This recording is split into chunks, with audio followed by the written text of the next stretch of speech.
하나님께서 애굽에서 데리고 나오신 후 목적지는 가나안이면 가나안 땅으로 곧장 끌고 가시면 되는데 하나님은 그렇게 하지 않으셨어요. 목적지가 분명히 가나안이긴 했지만 하나님은 그곳으로 가면 사실은 40일이면 갈 수 있는 곳이었거든요. 근데 가나안 땅으로 끌고 가지 않고 하나님이 광야에서 의도적으로 이스라엘 백성을 인도하신 곳이 있었어요. 이 광야 생활의 가장 중요한 곳, 적어도 큐티를 하신 분들 꼭 잊지 마세요. 어디로 데려가시냐면요, 바로 시내산이죠. 네, 시내 광야라고도 하는데요, 민수기의 아주 중요한 핵심적인 단어가 두 가지라고 볼 수 있어요. 뭐냐면요, 첫 번째는 행진이에요. 또 하나는 방황입니다. 하나님께서 이스라엘 백성을 애굽에서 끌고 오셔서 가나안 땅을 향해 가기 전에 시내산에서 여러 가지를 하게 되는데요, 그 과정을 겪고 이제 그 목적지인 가나안을 향해 가는데 방황과 행진의 차이가 뭘까요? 방황은 목적지를 잃어버린 거죠. 목적을 잃어버렸고 방향을 잃어버렸고 의미를 잃어버린 거, 계속 떠도는 거죠. 행진은 목적지가 있고 그것을 향해 능동적으로 또 적극적으로 전진해 나가는 게 행진인데요, 이스라엘 백성은 왜 방황하게 됐을까? 하나님께서 애굽에서 그들을 탈출하게 하신 후 하나님께서 그들을 정말 전능하신 손길로 돌보시고 보호하시잖아요. 광야라는 곳은 아무것도 없는 곳이에요. 풀 한 폭이 자라지 않은 곳입니다. 그곳에서 이스라엘 백성들이 어떻게 생존할 수 있었을까? 하나님의 능력으로 이스라엘 백성에게 먹을 것을 공급하셨기 때문에 그들이 200만의 사람들이 죽지 않고 먹을 수 있었죠. 그리고 광야는요, 오늘 저희 일교차가 굉장히 심한데요, 일교차가 너무너무 심해서 밤에는 너무너무 추워요. 낮은 또 너무 덥습니다. 그늘 하나 없어요. 그런데 하나님께서 밤에는 불기둥을 보내셔서 따뜻하게 하셨고 낮에는 구름기둥을 보내셔서 그들을 시원하게 지켜주셨기 때문에 광야 생활할 수 있었어요. 그들이 생존할 수 있었던 건 전적으로 하나님의 은혜와 돌보심 속에 가능했거든요. 그런데 이스라엘 백성이 시간이 지나면서 뭐하죠? 하나님, 만나 너무 지겨워요. 우리 만나면 언제까지 먹어야 됩니까? 우리도 고기도 먹고 싶어요. 고기 좀 주세요. 그렇게 하나님께 원망하고 불평하잖아요. 그리고 하나님에 대한 믿음을 어느 순간 놓쳐버립니다. 믿음을 잃고 그래서 방향을 상실하게 돼요. 그래서 결국은 그들이 말한 대로 우리는 가나안에 못 들어갈 것 같습니다. 그렇게 말한 대로 그들이 결국은 가나안에 못 들어가게 되죠. 믿음을 잃게 되면 우리 삶은요, 방황하게 돼요. 하나님을 향한 초점을 잃는 순간 우리 삶은요, 방황에 접어들게 돼요. 신앙생활에서 하나님을 놓친다는 거, 그게 얼마나 중요한 건지 다시 한번 깨닫게 해주는 게 바로 민수기예요. 그래서 이 민수기를 통해서 이스라엘 백성의 후손들에게 하나님을 어떻게 섬겨야 되는지, 하나님 안에서 어떻게 반응해야 되는지, 그 결과는 무엇인지 그걸 보여주기 위해서 교육하기 위한 자료로 이 민수기가 기록됐는데요, 여러분의 인생을 한번 돌아보세요. 나의 삶의 여정은 믿음으로 앞을 향해 가고 있는 여정인가? 아니면 여전히 믿고 있는다고 하는데 계속 그 자리에서 겉돌고 있는 신앙생활을 하고 있지는 않는가? 여러분이 하나님 향한 그 눈길을, 하나님 향한 시선을, 하나님 향한 초점을 계속 정확하게 두고 있다면, 그래서 하나님 원하시는 삶 향해 가고 있다면 믿음의 행진이 될 거예요. 영적인 성장이 있을 겁니다. 그런데 하나님 향한 초점을 놓치는 순간 여러분의 신앙생활은 아무리 열심히 해도, 나름대로 분주하게 뛰어다녀도, 나름대로 나는 열심히 하는 것 같지만 하나님을 놓치는 순간 여러분은 신앙의 방황이 시작되는 거예요. 많은 사람들이 신앙생활 나름대로 열심히 해보고 싶어요. 근데요, 제대로 못하는 사람 너무나 많습니다. 왜 그럴까요?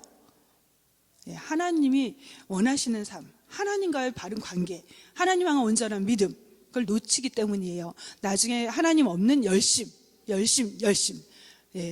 내가 원하는 대로 사는 거, 그게 신앙생활이라고 생각하지 마세요. 하나님이 원하시는 게 있습니다. 그리고 하나님과 먼저 바른 믿음의 관계를 정립해야 돼요. 그럴 때 우리가 목표를 놓치지 않고 하나님 원하시는 길을 걸어갈 수 있습니다.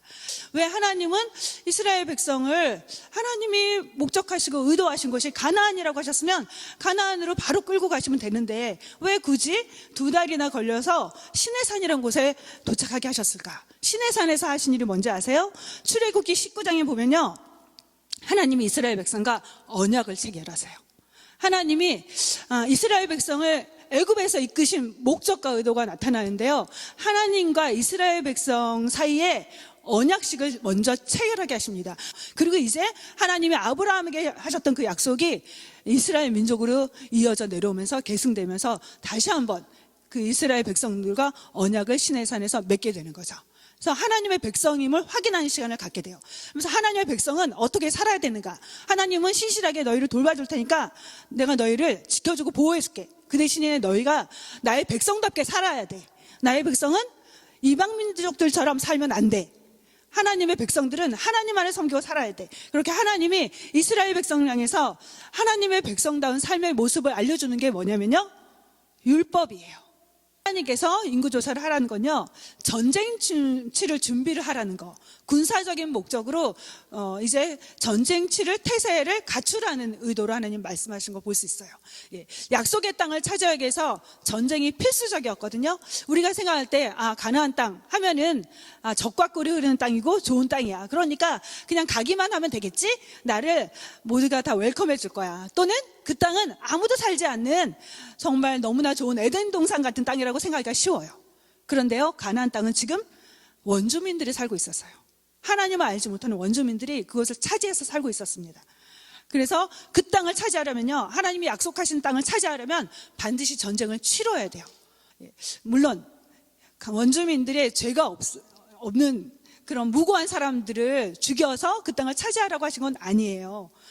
그들의 죄가 너무나 가득했기 때문에 하나님의 심판으로서 이스라엘 백성을 통해서 그들에게 그 죄에 대한 회개할 기회를 주셨지만 회개하지 않기 때문에 하나님의 심판의 때가 차서 이스라엘 백성을 통한 심판의 모습으로 그들과의 전쟁을 치르게 하시는데요, 더 중요한 건 뭐냐면요, 그 하나님이 주신 이 사건을 통해 전쟁 준비를 하라라는 말씀을 통해 우리가 기억해야 될 중요한 내용이 뭐냐면요, 하나님이 주신 약속과 축복을 얻기 위해서 우리가 해야 될 부분이 있다라는 거예요. 하나님이 우리의 삶에서 구원은 선물처럼 주십니다. 아무 노력하지 않아도 그저 믿기만 하면, 받아들이기만 하면 은총으로 선물로 주세요. 구원을 얻기 위해서 우리가 특별한 일을 해야 될 게 없습니다. 전적인 하나님의 은혜예요. 하나님이 하신 일이에요. 그걸 우리에게 선물로 주시죠. 그게 구원입니다. 그러나 구원받는 자들에게 하나님이 원하시는 삶이 있어요. 하나님 우리에게 구원받은 자녀들에게, 구원받은 백성들에게 주시고자 하는 축복이 있습니다. 하나님의 약속들이 있어요. 그 약속의 성실을 우리 삶에서 경험하려면, 하나님이 우리 위해서 준비하신 축복을 경험하려면 우리 편에서 해야 될 일이 있어요. 뭘까요? 영적인 전쟁이라는 거예요. 영적인 전쟁을 치러야지만 하나님이 예비하시고 준비하신 복을 우리가 이 땅에서 누리며 살 수 있다는 거죠.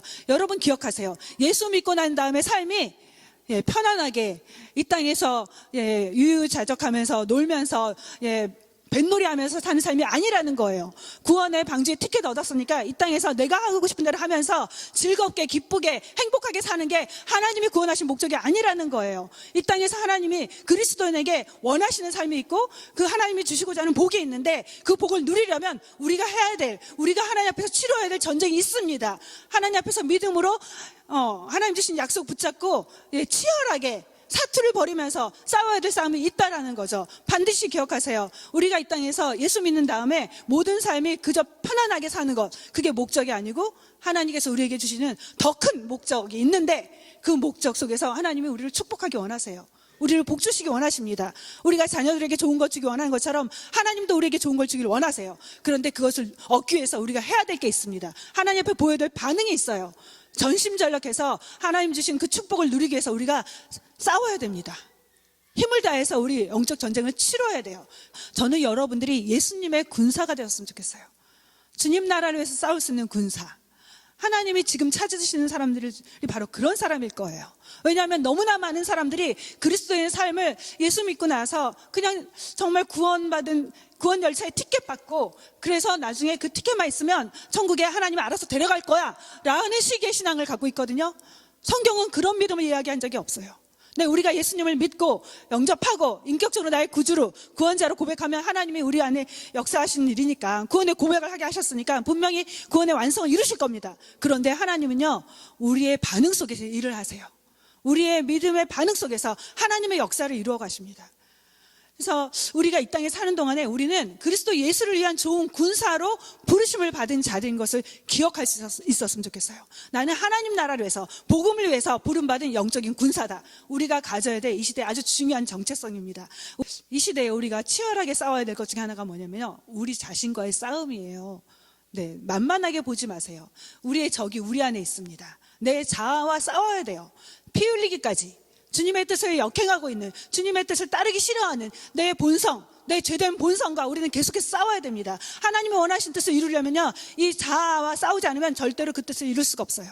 하나님이 원하시는 뜻을 향해 가려고 하지만 끊임없이 내 자아가 멈추게 하거든요. 나의 만족을 해서, 나의 즐거움을 해서, 내가 원하는 것을 하도록, 나의 욕망을 따라가도록 이 자아가 끊임없이 발목을 잡고 있거든요. 그래서 우리는 내 자아를 향해서 정말 예수의 이름으로 계속 싸워내야 됩니다. 나의 자아를 죽이는 작업, 십자가 앞에 나를 못 박는 작업을 계속해서 해야 돼요. 이 사순절을 통해서 우리가 연습하는 게 그거잖아요.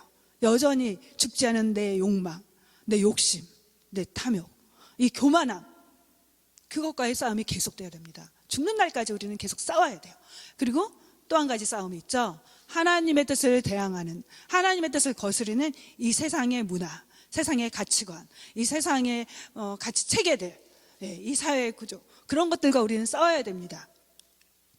그래서 문제는요, 우리의 싸움이 이 시대에 너무나 달콤하게 유혹이 우리 가운데 찾아온다는 거예요. 우리 대부분요, 나는 하나님의 용사다, 이런 정체성 갖고 잘 살지를 않아요. 왜 그럴까? 아예 전쟁할 의욕조차 없어요. 왜 그럴까? 이 전쟁이, 이 싸움이 너무나 우리 삶에, 우리의 욕망하고 들어맞게 그렇게 우리에게 다가오기 있기 때문이에요. 특히 이 시대에 정말 너무나 어려운 것 중에 하나는 우리는 모두 다 전의를 잃은 사람처럼, 그런 군사처럼 살 때가 너무나 많습니다. 오늘 사단이 우리에게 주는 유혹은 어떤 것일까?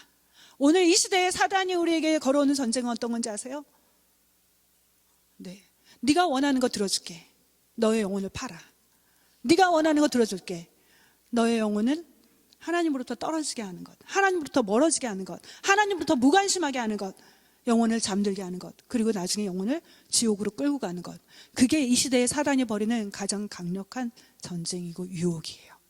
우리가 왜 깨어있지 못하는가? 왜 많은 성도들이 그리스도의 군사답게 살지 못하는가? 우리는 지금 너무나 많은 사람들이 영적 전쟁인 것도 잊어버리고 있어요. 그저 행복하게 살면 되고, 예수 믿었으니까, 천국은 보장됐으니까, 이 땅에서 하고 싶은 대로 살면 다 되는 거라고 너무나 많은 성도들이 그렇게 영적인 잠에 빠져 있습니다. 그런데 중요한 문제가 있어요.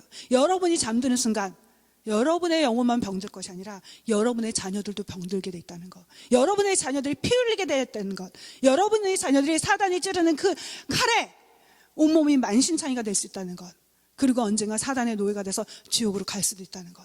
그래서 여러분이 깨어 있어야 돼요. 여러분 영혼이 깨어 있지 않으면 여러분의 자녀를 지킬 수 있는 사람은 아무도 없어요.